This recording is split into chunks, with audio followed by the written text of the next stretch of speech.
This is Ryan with MMA Viking. I'm here with Ilir Latifi. You just made weight for Glory World Series.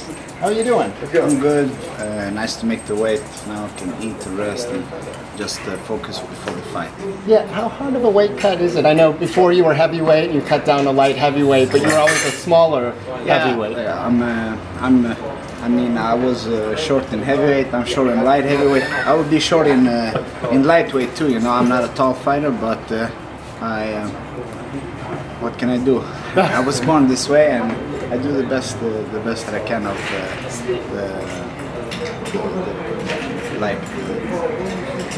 the talents that I have. So, but it's okay, and I cut like 10 pounds, okay. 10, 12 pounds. So that's what Can you talk about your training camp? I know last year you spent some time actually with the Black Zillions in Florida, and we see you training here locally. Can you tell us about your training camp for this bout? Yeah, this bout I was home training at Pancras Gym with Omar Buic and the guys over there, some UFC guys, Magnus Hedenblad and other guys, Alexander Gustafsson, trained with him, and with Matti and Herdem. Yeah, a lot of heavyweight and light heavyweight guys.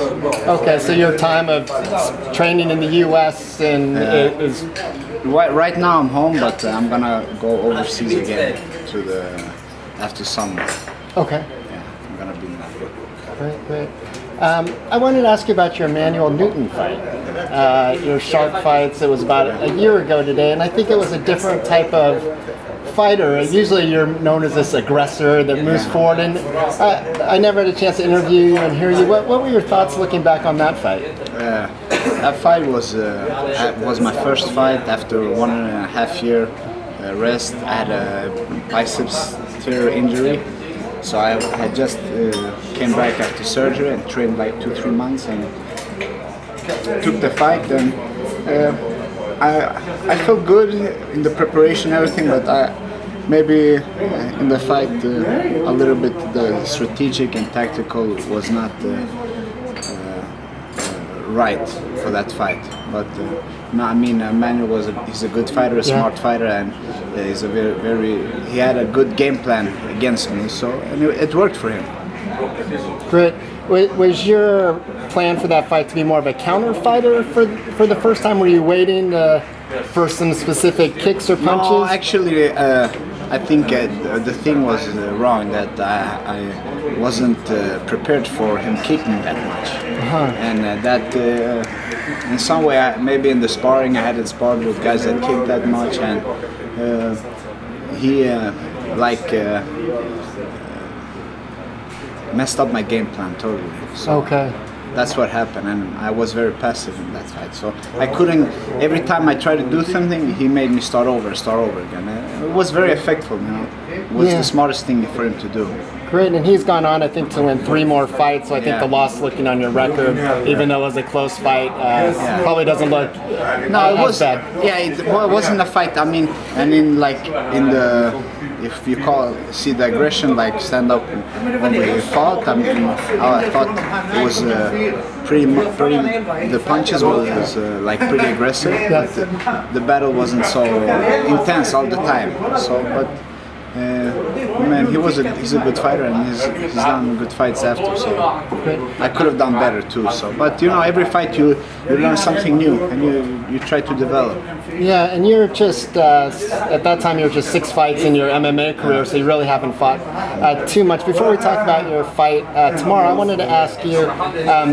You were training with Bigfoot Silva, getting him ready for Fedor, and you're part of his camp that helped him get the victory. He's fighting tomorrow also against Cain Velasquez. Do you have any thoughts on that fight? It's gonna be an intense fight. I mean, both fighters are extremely good, a lot of hard warriors, and I mean, Bigfoot, he's a fighter that you know, you train with him and he's good, but when he fights, he always goes 1 level or 2 levels up, and he really showed that like, in the Fedor fight. You know? Like nobody believed that he could win it. The odds were against him, you know. But that day when he came to the arena, he really, you could see it in his eyes that he really believed he's gonna win.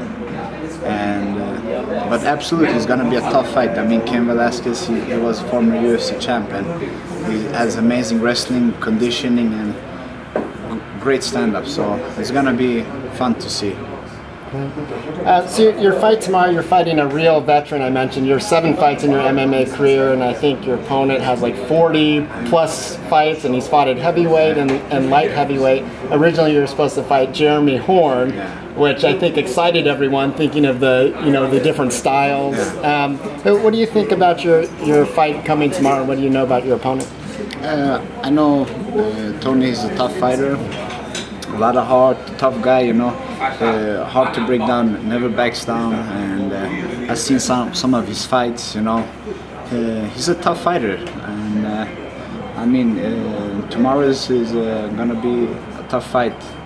That's what I see, and I know he has more experience and he has the reach, but instead I have the speed.